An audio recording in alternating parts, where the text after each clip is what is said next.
Welcome friends, welcome back to my channel. And today we are going to talk silent retreats.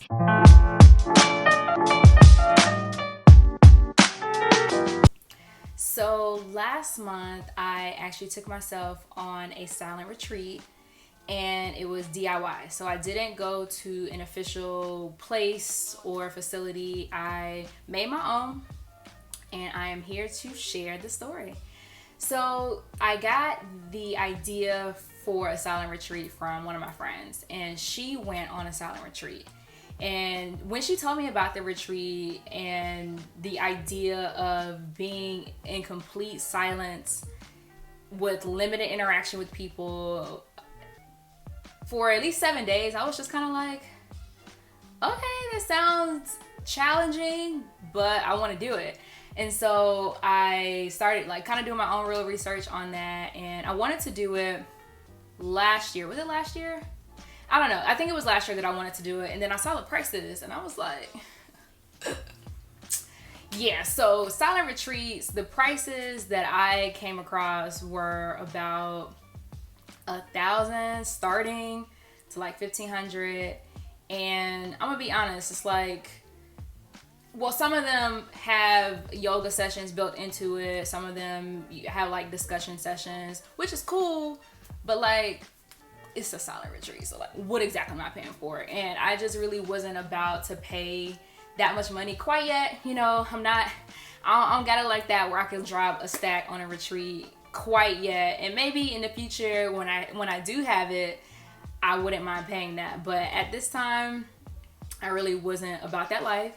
And also quarantine. So, I was like, I'll just do it on my own, and it can't be that hard. So I made my own silent retreat. What I did was I booked an Airbnb in the Poconos, and I chose the Poconos, one, because it's a little bit out of the city, and I needed to get out of the city.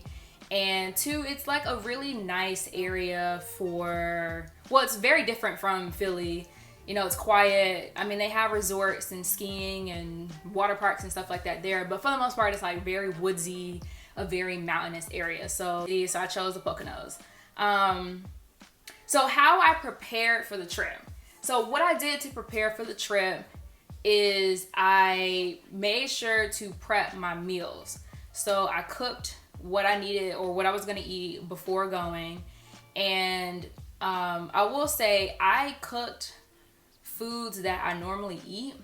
And during that time, I was going through a fitness challenge. So I actually cooked like chicken and what else did I have? Like salmon, which is good. Like, it wasn't unhealthy food, but it was food that was geared towards my fitness. So, heavy protein, heavy carbs.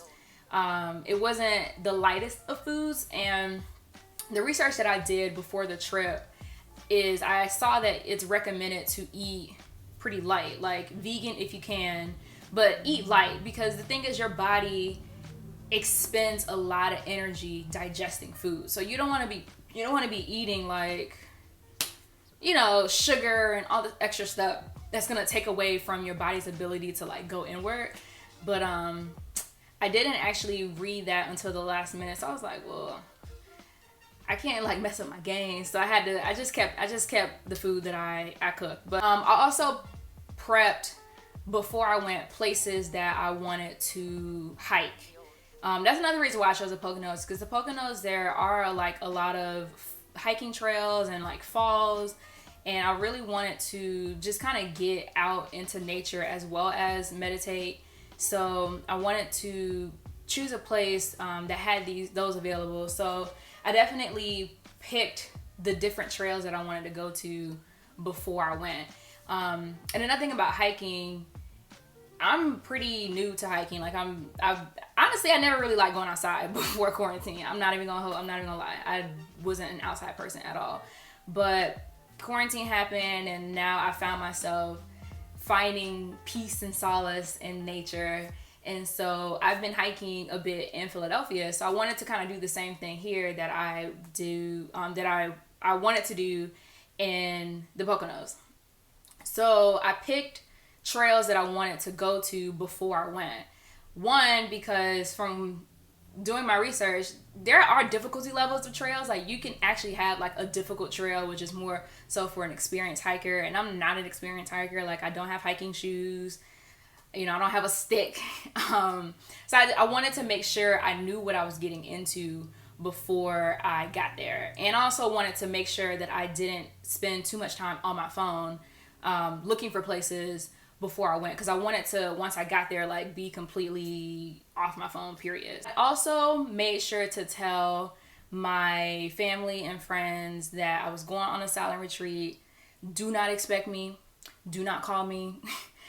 I will not be available. I also told my tenants to like, listen, I'm not going to be accessible. Do not call me. But I did say, you know, if anything happened, leave me a voicemail and I'll see it if I need to. So during the retreat, it's a silent retreat. So there really isn't much to it. Most of the time I spent in meditation. And I'll be honest, I am not a consistent meditator. And I was kind of worried going on the retreat that me not being as consistent with my practice, I really was worried that I wouldn't be able to get the full depth of the retreat or like get the full experience because I didn't practice or I wasn't consistent prior to. I remember there was one trail. So I ended up going to 2 trails. Oh, and just to be clear, the total duration of my retreat was 3 days, 2 nights. So the second day I went to a trail, and at the end of the trail they had like this little bench that was right by this creek. There was water in the trees, and I sat on that bench for like 2.5 hours. 2.5 hours I sat on that bench, and I just meditated.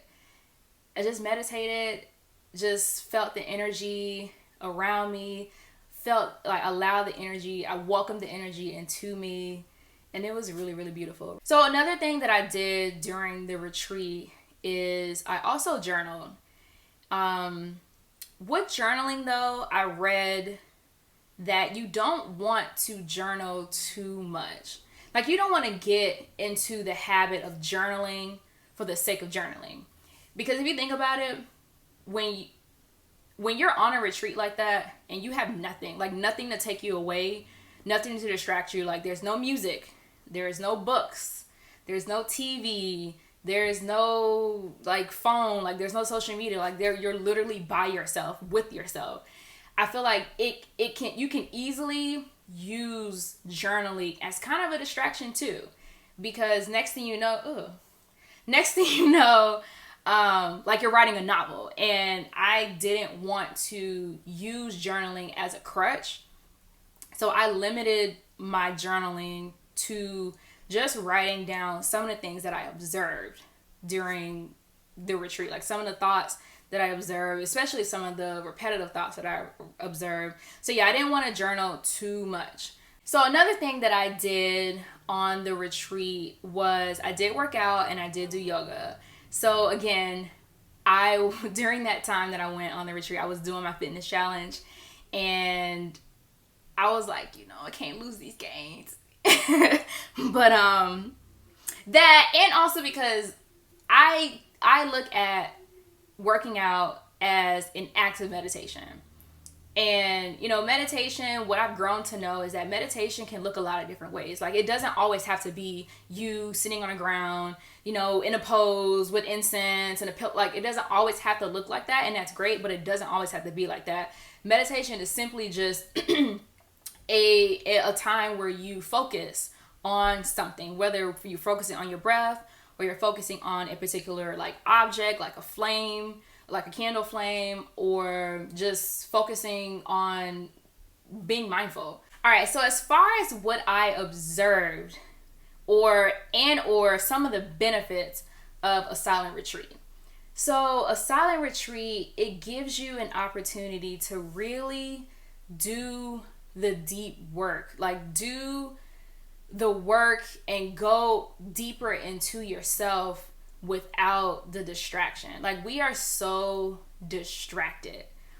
there's always a notification. There's always like your Apple Watch telling you you're not working out enough, or there's always a text. There's always like TV to watch, or there's always something. Like there's always something that's taking us away from what's important, which is yourself, you know, centering and getting into yourself. It really helped me to see how unnecessary everything in our lives can be. Going on a silent retreat, it allows you a space to really like truly disconnect. Like during the retreat, I said that I didn't listen to music at all. I didn't read. And that was probably the hardest thing. Like I'm not really like big on TV or social media. So like I truly do spend a lot of time reading. So the fact that I couldn't read, like that was probably the hardest thing for me to give up, because like I can read for a couple hours and just be good and be in a whole nother world. One of the first lessons that I had on the retreat. So as I was driving to the Airbnb, I decided to kind of start my retreat in the car. So I didn't drive with music or a podcast or anything. Like I literally drove in silence. One of the first things I noticed was that I started to read everything. So like I would read the different signs on the road and like read the billboards. And it's just like, I noticed that, and I had to kind of have the conversation with myself, like, why am I reading all the signs? Like, I don't think that I probably would have noticed them before, but because I told myself and I told, you know, I made the decision to do the silent retreat, it was almost as if my brain or my ego like wanted to kind of hold on to some sense of purpose by reading all the different signs for no reason. Like, I don't even think I really pay attention to signs like that on a regular, but I feel like I said, because I made the decision to like be silent and go within, it's almost as if it was like clawing for attention and clawing to like do something. You know, just like overactivity, just like clawing to keep busy for no reason. A second thing, this is my second lesson, was that there was this one sign that I saw of this black lady, and she had a restaurant. And the part of the sign was saying like she was a contestant on Hell's Kitchen and she had a restaurant. And so I was like, ooh, food.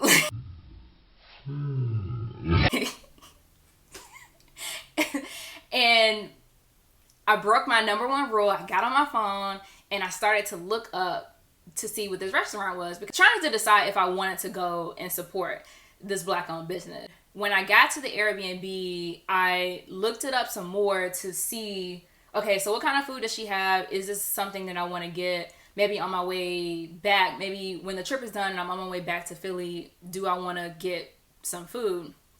So I spent about 30 minutes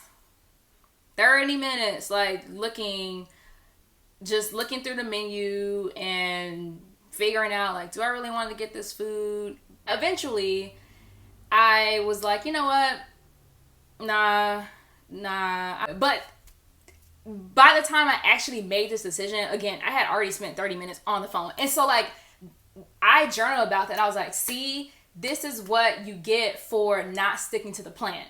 Stick to the plan. Like if you stick to your fitness plan, if you stick to your budget plan, if you stick to your macro plan, I shouldn't have even gone down that rabbit hole of deciding or going back and forth with myself, trying to figure out if I wanted to eat this food. And I was just like, it was such a waste. Like, I was kind of upset with myself, but it is what it is. And that's another, like, that'll lead me to my next point. Like, I wanted to make sure I didn't get upset with myself for any of the thoughts or any of the things that happened. Like, the whole purpose of the retreat was to get to know myself and, you know, kind of go inward and just get to know me. So I tried not to judge myself for any thoughts or repetitive thoughts or negative thoughts or whatever thoughts that I had. Like, I tried to just take the stance of, this is for purely observation purposes only. You know, I'm like a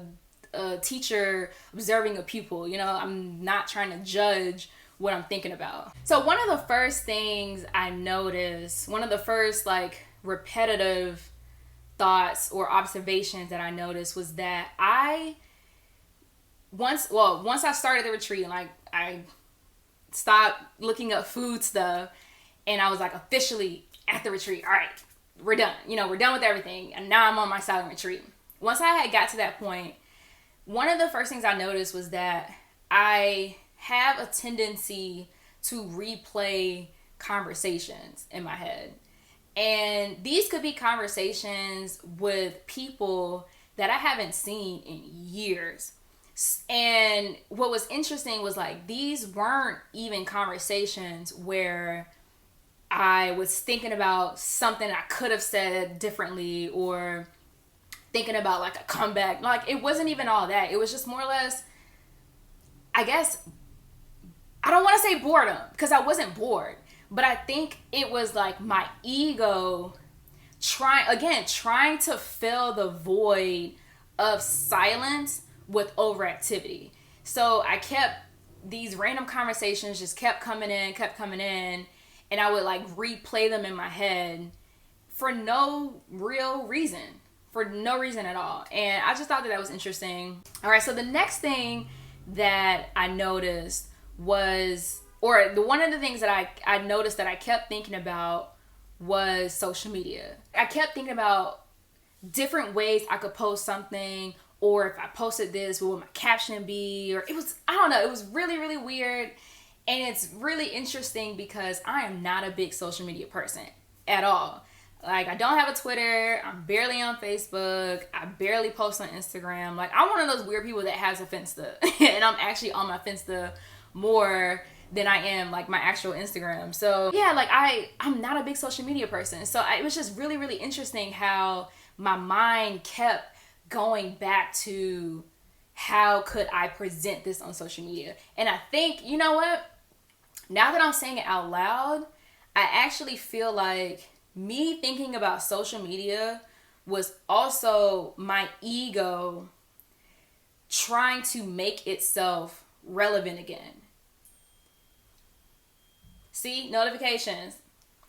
It was like my ego, like, think about it. So if you really think about social media, it is kind of a outward manifestation of how we want to present ourselves to the world. And so with my thoughts coming back to social media, it was like my ego trying to bring attention back to itself. Like, hey, like, come on, like, bring it back. It was like fighting with me. One of the last observations that I had was, kind of all my observations are kind of the same, just overactivity in the brain, but just how negative our thoughts could be sometimes. So on the last day of my trip, I woke up really early to go to a trail, and I wanted to go and like get a run in before I had to check out, because checkout was at 11. So I woke up at like 6. I was at the trail, out at the door by 7:30. So when I got to the trail, it was completely empty. Like, nobody there except for me and this deer. So I pull into the parking lot, and I pull my car around, and I look to the left or right, whatever. Anyways, I was looking, and then I see this deer. And he's looking at me, and I'm looking at him, and I'm like,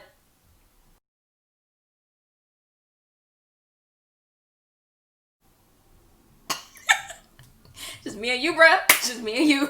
But anyways, so when I was at this park, I got out and I started just walking, and I was like kind of low-key terrified. So I kept saying to myself, like, what if I get kidnapped? Or like, what if somebody strings me from one of these trees? Like, it's just not safe. Like, I really just didn't feel safe. And before you get into the park, they have this sign, and there's a sign that says like, there are bears in the park. So like, make sure you maintain a 4 bus length distance from the bear. So I'm like, oh shit, like, it might be bears out here. Like, I don't know. I was just like, I was low key terrified. So after I caught myself having these useless, worrisome thoughts, I was like, you know what, Leonte, just, what if none of these things happen? what if you actually have a good time? What if you actually enjoy yourself? You get a good run in, you enjoy the nature and just enjoy your breath. Like, what if none of those things happen? And so once I had that conversation with myself and I kind of got over that fear, I had a good time. I definitely noticed how like detrimental your ego could be when it comes down to just like making things worse than they actually have to be. So, all right, so that's it.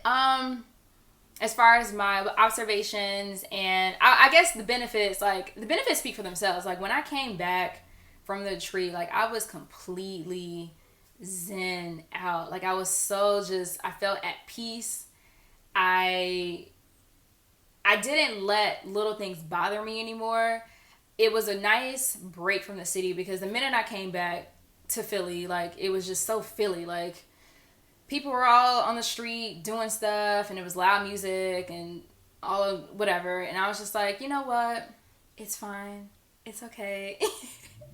I just put on my headphones and listened to some binaural beats on that day that I came back, because I wanted to kind of at least continue the silent retreat just for a little bit at home. Like, I didn't want to come home and then immediately get back into checking my phone and like responding to IG comments. So, I just didn't want to come back and then just completely derail all the progress that I had over the last 3 days. So I came back and I allowed myself to kind of like slowly thaw back into regular life. I kept my phone off as well. And yeah, like, I was just completely zenned out. I came back on a Wednesday, and then Thursday I was off work. So that Thursday, I used Thursday to kind of like slowly reacclimate myself back to regular life. I went to work on that Friday, and I was so just like peace, like I just felt so centered. And even work, as annoying as work is, like, I was just like, I'm here and I'm so grateful for my job. And it just felt like I just felt so high. Like, it legit felt like I had smoked a lot of blunts, but I didn't smoke. So I don't know. It was just, I was just so at peace and just so tranquil and centered and everything. So it was beautiful. It was so beautiful. So if you are thinking about going on a silent retreat, I highly, highly recommend it. Disconnect, turn everything off, get rid of the phone, turn it off, turn the TV off, turn the music off, and just find yourself. And I encourage everyone to try it, even if it is just for a day. Just do it. And it was beautiful. And I actually plan to do a silent retreat. I'm going to say maybe at least like twice a year. It doesn't have to be a week-long retreat, but just like a day or two. Just a day, 2 days, and just meditate and get back to yourself. It's beautiful. Thank you. Thanks for watching.